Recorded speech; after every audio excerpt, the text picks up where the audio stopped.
This is a tutorial of the game Imhotep from Phil Walker Harding as played on Board Game Arena. This game is all about loading up ships with your specific color of bricks and placing them in various spots to gain points either after each round or at the end of the game. Currently we have 5 different spots, and these are all double-sided, so there are optional other spots on the side. You may see those as you go through the games if they are random sides to the different sites that you can go, but these are all of the basic sites. We'll go over what each of them mean, and that should give you a sense of what the others mean as well. This is a 3-player game, and so everybody starts out with a certain number of blocks depending on player count. The first 3, then 4, then 5. There are a certain number of ships that come out each round in rounds of 6. It's a certain number of ships and a certain size of ships, and this will vary from each round. And it's random, but it also is based on player count. On your turn, you have usually 3 options. In this case, we only have 2, but usually you will have 3. The first option is to place a stone on any of these boats that are there. And you place your color stone on one of those boats, and you can place it anywhere on the boat because the order on these boats usually matters. And so if you do that, you say load a stone on a ship, and you place one of your boats on any one of these ships. Now you can see each of these ships have little gray stones as well. That is the minimum number of stones that have to be on that ship in order for it to sail. We'll get into that in a bit, but just note that a ship cannot sail until it has, in this case, 2, in this case 1. It's typically 1 less than full, but so it could sail without it being full, or as long as it has that minimum value. So you can place one of your blocks on a ship in any spot that you would like. Usually the first is the best, but sometimes the other spots are important too, depending on how they will end up. The second thing you can do is refill your quarry, or refill your harbor, or whatever this is, your 5 spots with stones of your color from the quarry. Currently I have 3 with 2 empty spots. If I decide to refill, I can only refill up to 2, but if you have space for it, you can refill up to 3 stones in your quarry. I don't have space, so it would only be 2, but so I would probably wait to do that until I had at least 3 spots open. But if I just didn't want to take the turn for some reason, I could always refill my refill from the quarry and get stones from the quarry, and that's that option here. So the typical options are loading a stone onto a ship, taking stones from the quarry to refill your harbor, or sailing a ship if it has enough stones on it. And sailing a ship means you take the ship and decide which of these 5 sites to put it on, and then once it lands there, the stones are unloaded and points are awarded, or other actions take place based on those stones. As soon as all of 4 ships here have been sent to one of the sites, the round ends, and you go to the next round. A new set of ships come, and it continues on for 6 rounds. At the end of 6 rounds, whoever has the most points will win the game. So as we can see a few things here. So the first player here decides to stick a block here on this ship.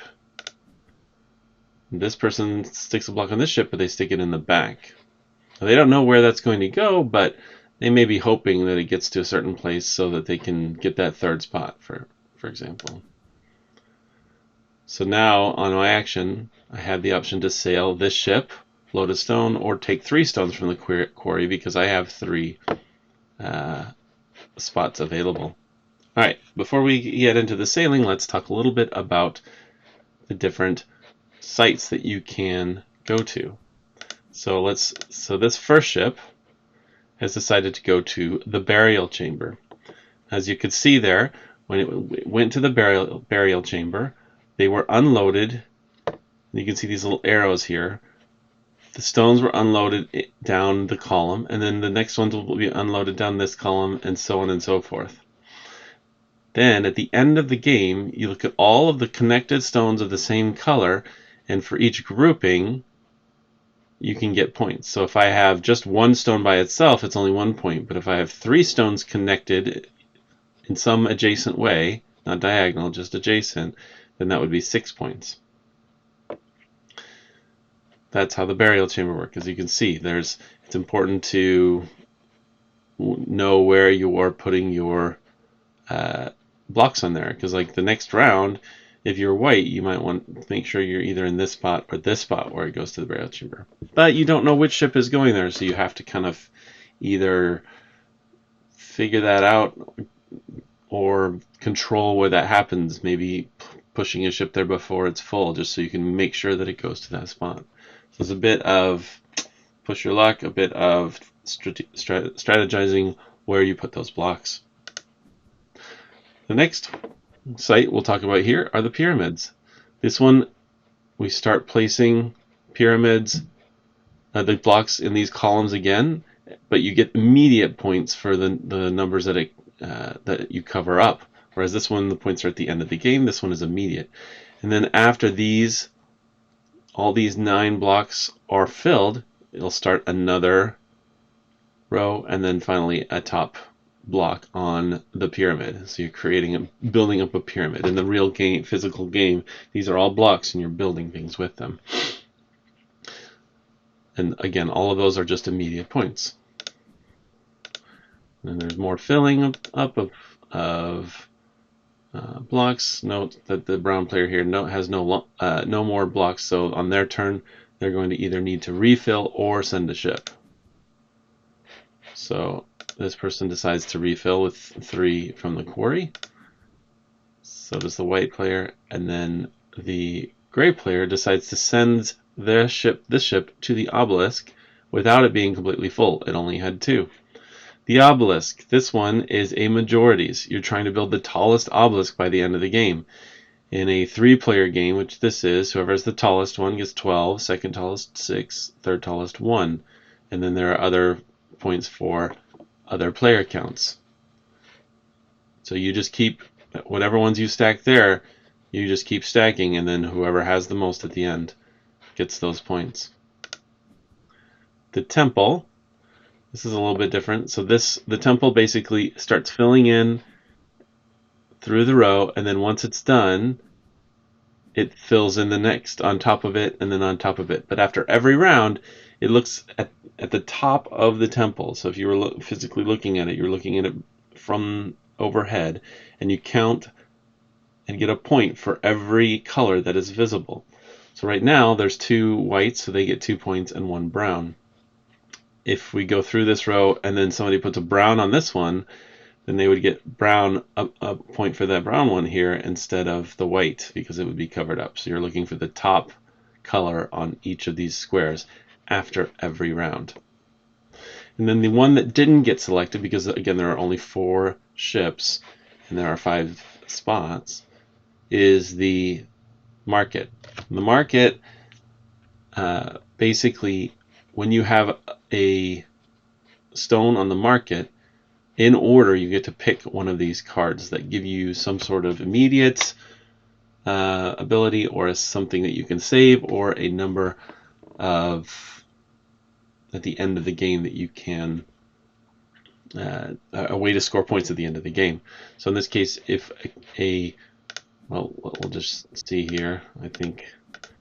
I believe, there you go. So this ship went to the market, so then brown gets a chance to take one of these, and then gray gets a chance to take one of these. If you had 2 stones on them, you could take 2 cards, up to 4. And then after that, after the round, these will be refilled. So some of these, like I said, they are immediate actions, like this entrance here. Immediately place a stone on the pyramid, which is nice because the next one available is a 3, so that might be good. Or immediately place one on your obelisk. The chisel is nice. You keep it in your hand or kind of with you. And at any time you can say, instead of my action, I'm going to play the chisel, which will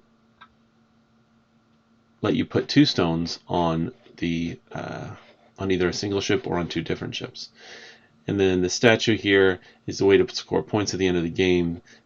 It says, just depending on the number of statues, so however many of these types of cards, and they may come up regularly, it's a kind of a set collection there. You can get points towards the end of the game. And those there's a draw pile here that those will refill each round, and they can be very useful, or just depending on which ones that you see come up and make use of.